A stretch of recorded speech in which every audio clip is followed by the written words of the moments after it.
হরে কৃষ্ণ দিদি। হরে কৃষ্ণ। ভগবান আমাদের এত দুঃখ দেয় কেন? এটা ভুল প্রশ্ন হলো দিদি, তোমায় আমি বলি, কারণ ভগবান আমাদের দুঃখ দেয় না, আমাদের দুঃখ দেয় হচ্ছে কর্ম।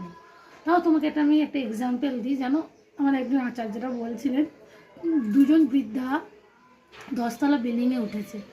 সেই বৃদ্ধা একজন বৃদ্ধাকে বলে, জানিস তো ভগবান, জানিস তো গরিবদের বেশি দুঃখ দেয় আর বড়লোকদের বেশি সুখ দেয়।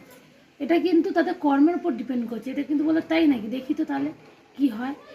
ভগবান কাকে দুঃখ বেশি দেয় আর কাকে দুঃখ কম দেয় তোকে এক্ষুনি পরীক্ষা দেখিয়ে দিচ্ছি। তা ওই 10তলা বিল্ডিং থেকে একটা বৃদ্ধা, সে 100 টাকার নোট ফেললো নিচে। একজন কর্মচারী নিচে কাজ করছে সেই বিল্ডিংয়েরই, সে 100 টাকাটা কুড়িয়ে নিল, কোথাও দেখলো না, ভাবছে পেয়েছি নিয়ে নিল। আবার একটা 200 টাকার নোট ফেললো, সেও উপরে তাকালো না কে ফেলছে, নিয়ে নিল। তখন ওই বৃদ্ধ, দেখেছিস টাকা পড়ছে নিয়ে, কিন্তু দেখলো না কে ফেলছে বা কিছু। এবার ঢিল মারলো একটা ছোট্ট মতো, মাথায় লেগেছে সেই কর্মচারী। উপরে তাকে কে মেরেছো, তাকে গালিগালাজ করছে। হ্যাঁ দেখতে পাও না চোখে, নিজে কাজ করছে।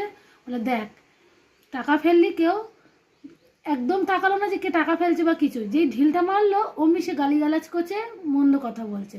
তার মানে সেরকম আমাদের কর্মটাও, আমরা যেরকম পাপ করেছি সেরকম কর্ম পাচ্ছি, বা যে যেরকম বড় লোক হয়েছে, ধনী হয়েছে, সে তার পূর্ব কর্ম নির্ধারিতই ফল পাচ্ছে। কিন্তু তুই ভাব ভগবান কেন দুঃখ দেবে? আর ভগবান সত্যিই যদি দুঃখ দিত তাহলে তাহলে মানুষ তাহলে বুঝতে পারতো যে মানুষ কীরকম দিন দিন চলা উচিত। কিন্তু মানুষ এটা বুঝতে পারে না, কারণ ওই জন্য দেখ টাকা ফেলছিস তুই, দেখলো না যে ঢিল ফেলেছে অমনি ইয়ে করলো। তখন ভগবান যদি দুঃখই দেয় সত্যি, তাহলে ভগবানকে সেটা কেন ডাকছে না ঠিক টাইম মতো? তাহলে ভগবান তো তাদের দুঃখ দেয় না। এই যে তুই ঢিলটা ফেললি বলে সে ওপরে তাকালো, সেরকম ভগবান দুঃখ দিয়েছে বলে ভগবানের দিকে সে একবার হলেও ডাকবে যে ভগবান তুমি আমার দুঃখ দিও না, আমি তোমার এবার থেকে সেবা করব। ওই জন্যই তাদের রুচিবোধেই তাকে ওই দুঃখ দিচ্ছে। ওই জন্য তাহলে সে তাকাবে ওপরে, সবসময় সুখ দিলে সে তাকাবে। যেমন টাকা ফেলছিস, সে কিন্তু তাকালো না, ওই একটা ঢিল মেরেছিস বলে ওপরে তাকালো। সেরকম ভগবান সত্যি যদি তাদের রুচিবোধে শুধু মনে হয় যে ভগবান তাদের দুঃখ দিচ্ছে, তাহলে ভগবান দুঃখ দিয়েও তার ভগবানকে তো সে ডাকছে, তাহলে কি তার একটু হলেও তো পাপটা খণ্ডিত হবে।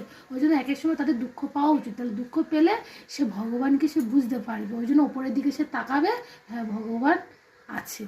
ওই জন্য